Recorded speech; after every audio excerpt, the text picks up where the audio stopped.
E con questo video, che tratta, diciamo, l'ultimo punto dell'armonia, che è quello degli accordi diminuiti, abbiamo coperto, diciamo, i 6 meccanismi fondamentali di come funzionano gli accordi, le sequenze, di come possiamo manipolare, usare, secondo le nostre necessità, questi artifici. Gli accordi diminuiti sono, prima di tutto, degli accordi simmetrici. Significa che la distanza fra intervalli consecutivi è sempre fissa ed è una terza bemolle, e se li guardiamo in riferimento a una tonica sono formati da prima, ovviamente, terza bemolle, quinta bemolle e sesta. Noi diciamo sesta perché è più comodo. In realtà sarebbe la settima, che è diventata minore, che poi è diventata diminuita, quindi il Si che diventa Si bemolle, poi diventa La. Io non credo che nessuno abbia mai pensato a Do La come una settima diminuita, ma in realtà è una sesta, quindi tutti quanti noi diciamo sesta.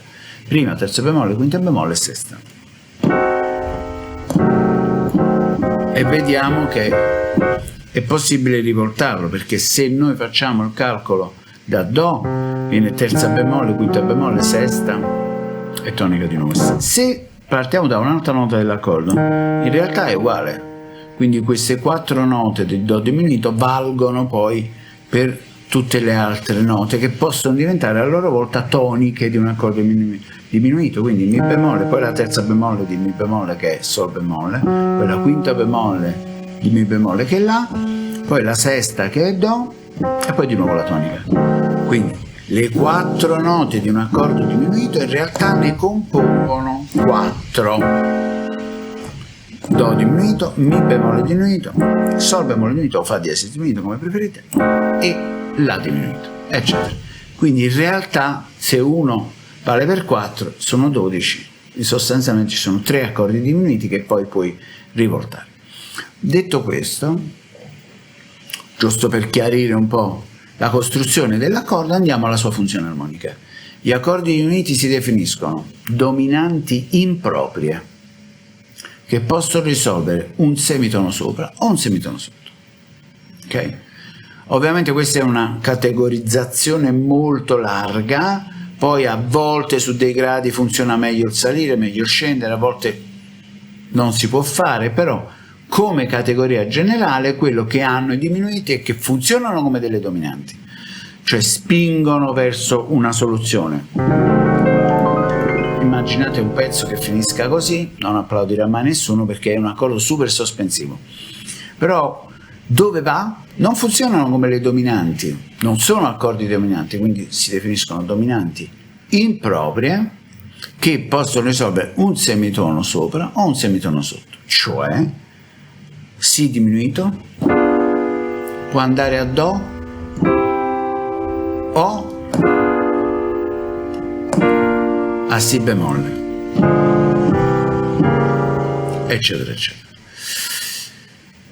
Ovviamente la soluzione verso il semitono sopra è quella più immediata, più percepibile, perché in realtà, se pensate in Do, quinto grado, Sol settima, se parti da Si, Re, Fa, poi ci metti La bemolle, Sol settima, non La bemolle,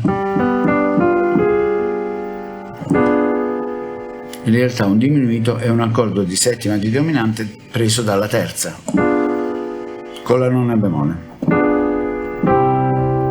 Ok? Quindi dove si usa questa roba?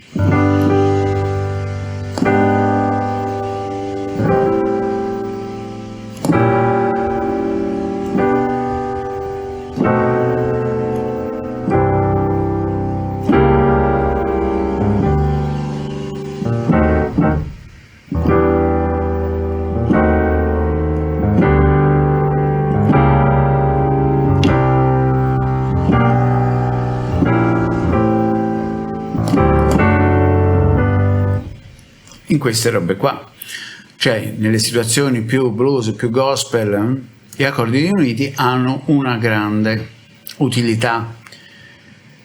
Perché? Perché ovviamente sono intuitivi, le voci si muovono vicine e quindi quando persone che cantavano, armonizzavano a orecchio, cioè in maniera intuitiva, preferivano queste linee continue, vicine, e spesso si venivano a formare questi accordi diminuiti, e quindi noi associamo il suono di questi accordi a un certo tipo di vocalità, di modalità compositiva.